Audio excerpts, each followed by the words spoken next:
Hi everyone. In this video, we are going to learn how to add and use incentives inside your design, as well as how to create custom incentives. Let's take this design as an example. This is a residential system. Under Pricing and Financing, you will see a section for incentives. When you click on the drop-down, you'll notice that a federal ITC of 30% is already auto-applied.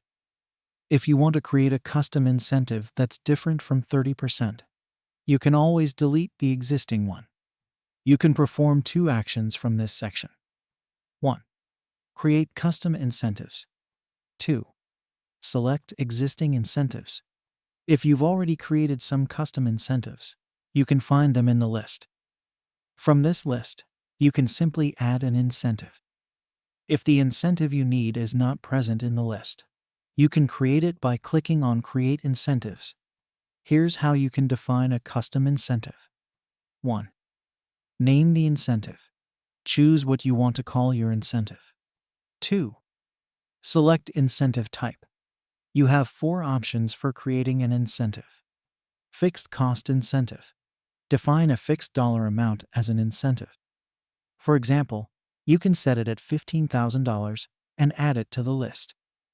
This can then be selected from the list. System cost-based grant.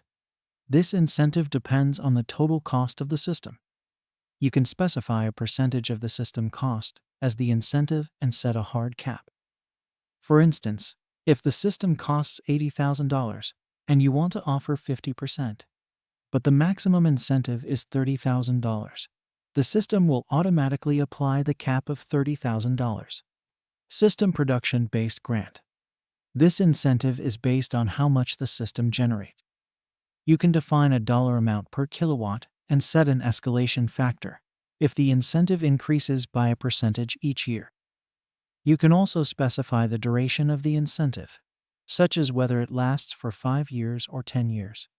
System size-based incentive. This incentive is determined by the size of the system. You can define the dollar amount per kilowatt and set a hard cap. If the dollar per kilowatt value exceeds the cap, the system will automatically apply the capped value. Once you've created your incentive, you can easily find it in the selected list and add it directly to your design. That's how you create and manage incentives in Arca 360. Thanks for watching.